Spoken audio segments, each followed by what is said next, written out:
High School, I'd like to thank all of our veterans in attendance today for their service. Our country would not be what it is today without your dedication, commitment, and the many sacrifices you've all made. At this time, please stand for our national anthem and repeat.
On November 11th, Americans commemorate the service, sacrifice, and immeasurable contributions of our nation's veterans, who have proudly worn our country's uniform to defend and preserve our precious liberty.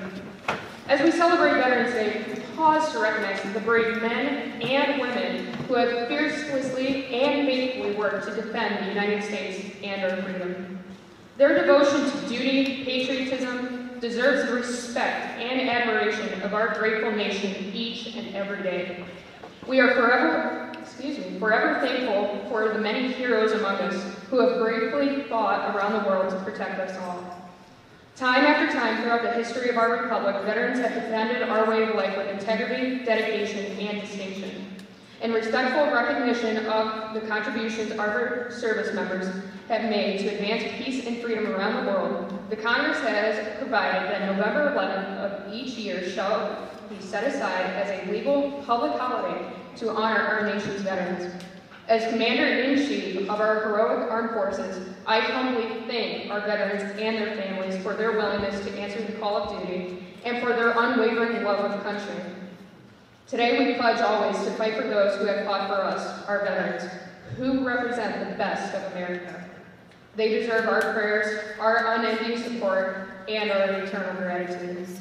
Now, therefore, I, Donald J. Trump, President of the United States of America, do hereby proclaim November 11, 2019 as Veterans Day.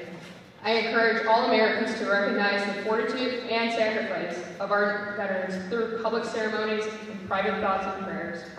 I call upon federal, state, and local officials to display the flag of the United States and to participate in patriotic activities in their communities. I call on all Americans, including civic and fraternal organizations, places of worship, schools, and communities, to support this day with commemorative expressions and programs. Thank you.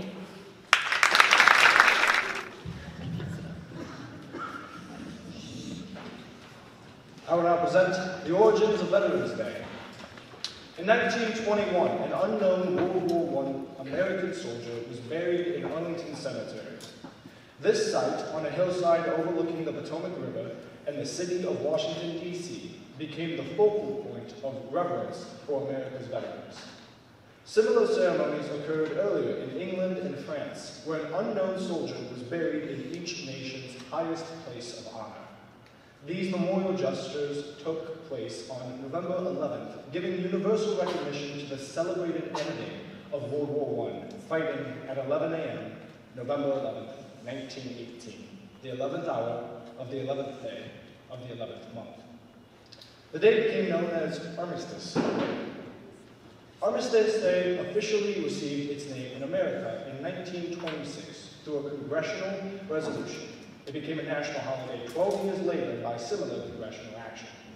If the idealistic hope had been realized that World War I was the war to end all wars, November 11th might still be called Armistice Day. But only a few years after the holiday was proclaimed, war broke out in Europe. 16.5 million Americans took part. 407,000 of them died in service, more than 292,000 in battle. The first celebration using the term Veterans Day occurred in Birmingham, Alabama in 1947. Raymond Weeks, a World War II veteran, organized National Veterans Day, which included a parade and other festivities to honor all veterans.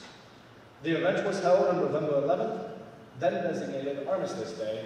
Later, U.S. Representative Edward Reese of Kansas proposed a bill that would change Armistice Day to Veterans Day.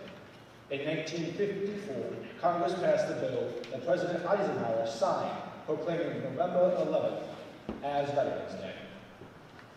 On Memorial Day, 1958, two more unidentified American war dead were brought from overseas and interred in the plaza beside the unknown soldier of World War I. One was killed in World War II, the other in the Korean War. In 1984, an unknown serviceman from the Vietnam War was placed alongside the others. The remains from Vietnam were exhumed May 14, 1998, identified as Air Force First Lieutenant Michael Joseph Lacey, and removed for burial. To honor these men, symbolic of all Americans who gave their lives in all wars, an Army Honor Guard, the 3rd U.S. Infantry, the Old Guard, keeps day and night vigil. A law passed in 1968 changed the national commemoration of Veterans Day to the 4th Monday in October. It soon became apparent, however, that November 11th was a date of historic significance to many Americans. Therefore, in 1978, Congress returned the observance to its original date. I am Evan Kirkpatrick. I'm Callie Bartlett. We're going to be reading the biographies of the veterans who've come today. Please stand when your name is read. We have Andrea Weeks, whose highest rank was MS-3 E4. Her branch of service is the Navy, and she served as a mess specialist. Years of service, October 93 to October 98. area served: Adak, Alaska, Cuba, Gulfport, Mississippi, Puerto Rico, and Japan.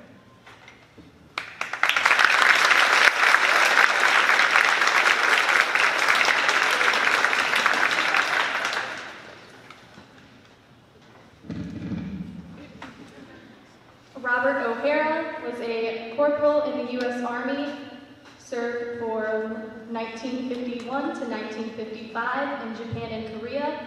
He graduated from Wellington High School in 2006, and he was in the 25th Infantry Division of 27th Infantry Regiment.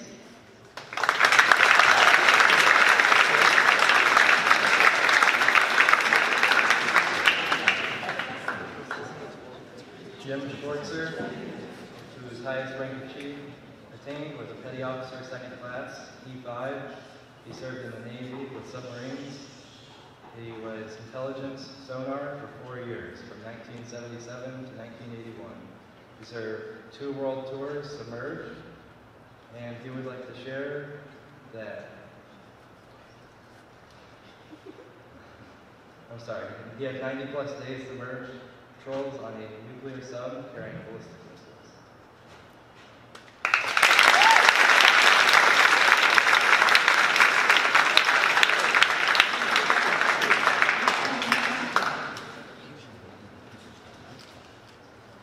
Bill Jones, his highest rank was the Specialist 4th class. He was in the Army. He served from December 10th, 1965 to October 6th, 1967. He served in Fort Knox, Fort Gordon, Fort Campbell, Camp Weimar, and Thailand.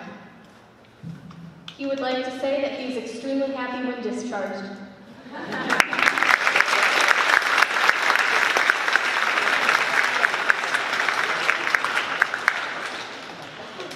Jason Weiss, he was an E3 in the Navy. He was a hull tech in the DC Firemen. He served February 94 to February 96. He served in Cuba.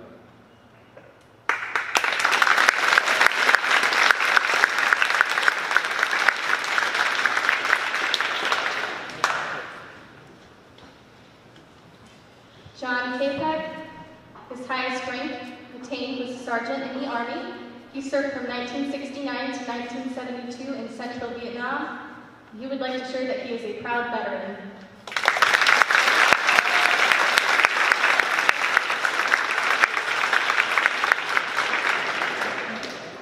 Brian Barlow, he was an E3 airman in the Navy. He was a plane captain from 1990 to 1992, and he served during Desert Storm. He graduated from Wellington in 1990, and he would like to thank you for thanking him, and he would like everyone to pay it forward and enlist to keep our nation great.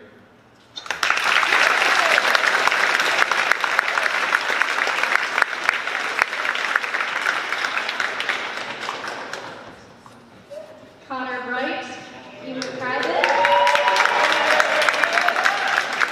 He serves in the Army. He is a horizontal construction engineer. He's serving from 2019 to present. He's in Fort Jackson, South Carolina during basic training. And he will be graduating in Wellington High School with the class of 2021.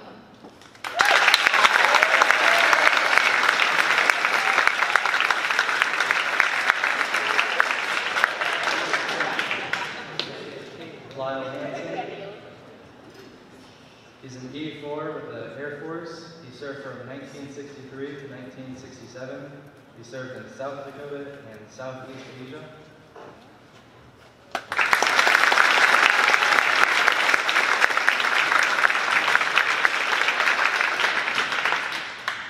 Brian Rutkowski, his highest rank was an E4 in the Air Force. He worked in fire protection. He served from 1983 to 1987 in Texas and Florida.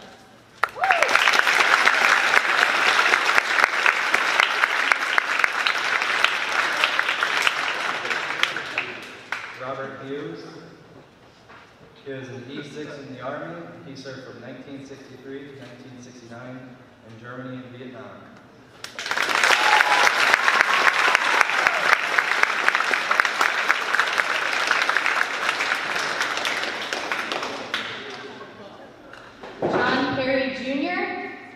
highest rank attained was a major.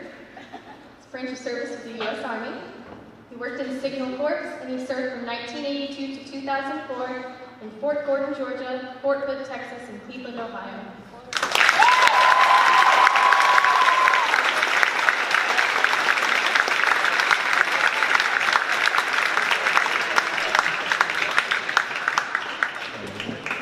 Richard Friend, he is an SP4 in the U.S. Army.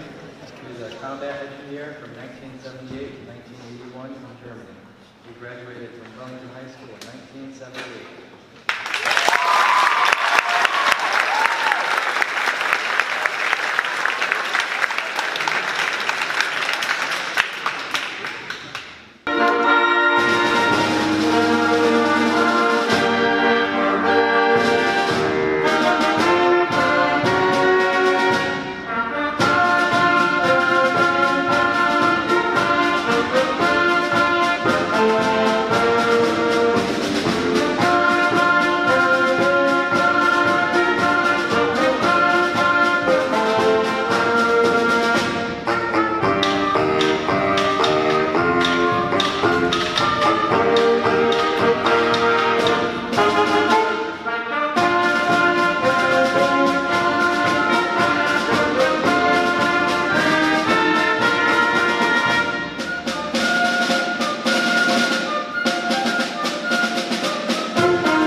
The last time measure of the tattoo resembled taps.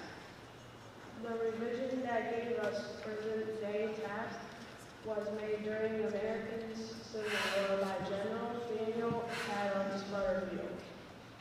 Butterfield asked the Brigade Bugler Oliver W. Norton to play the notes, and after listening, lengthened and shortened them while keeping his original melody. He ordered Norton to play the smooth call at the end of each day. Thereafter, instead of the regulation call, the music was heard and appreciated by other brigades who asked for copies and adopted this bugle call. It was even adopted by Confederate buglers. This music was made the official Army bugle call after the war, but not given the name taps until 1874. Taps now is played by the military at burial and memorial services to accompany the lowering of the flag and the signal the light out command at day's end.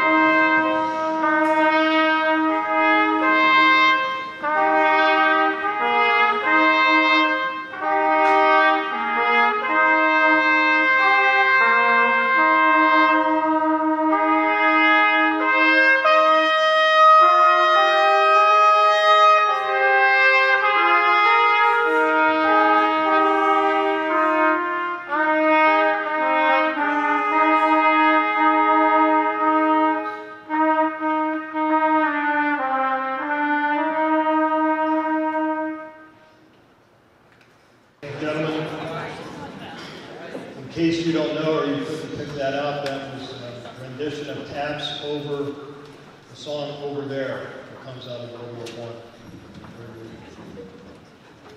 We neglected to recognize one person who's standing up in the bleachers right now, Mr. Dave Schoonover, served in the U.S. Air Force.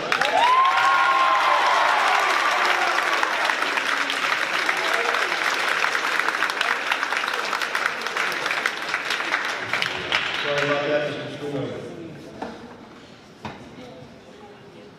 I'd like to read a very brief excerpt from a speech given by Ronald Reagan, President of the United States, in 1985 during a wreath-laying ceremony at Arlington National Cemetery. President Reagan stated this, and this applies to all the soldiers that have served, all the airmen, Marines, sailors, Coast Guardsmen, the WACs, the men and women of our great nation who have served either in peacetime or in wartime, in the past, currently, and in the future. President Reagan said this, "We are surrounded today by the debt of our wars. We owe them a debt we can never repay. All we can do is remember them and what they did and why they had to be brave for us. All we can do is try to see that other young men never have to join them.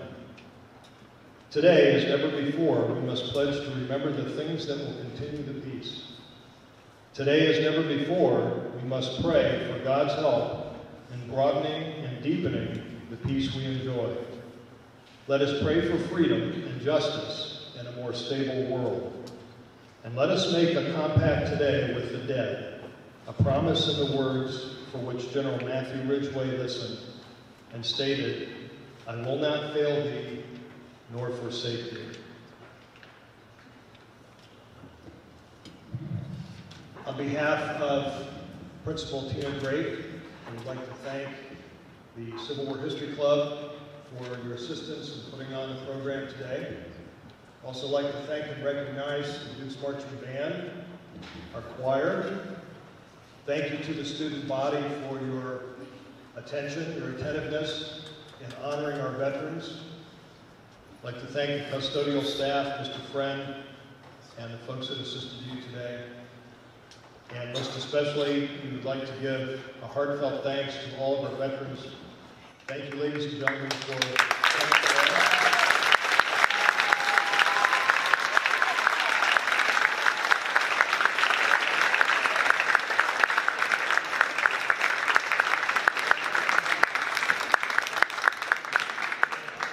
It's a tremendous sacrifice of time, energy, family life, and other things that are intangible when you serve your country in the military.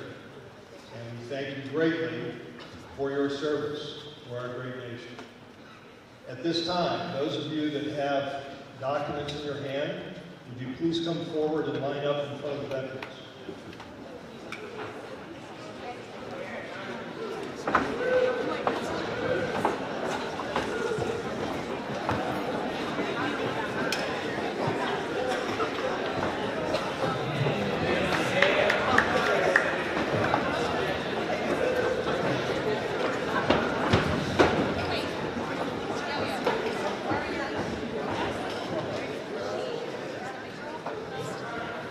To our veterans, the student body has prepared numerous thank you notes for you. On behalf of us here at Wellington High School, our teaching staff, our support staff, and at this time, ladies and gentlemen, if you would present these to all of our veterans.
All right, to the student body, thank you for this. Thank you for doing your letters.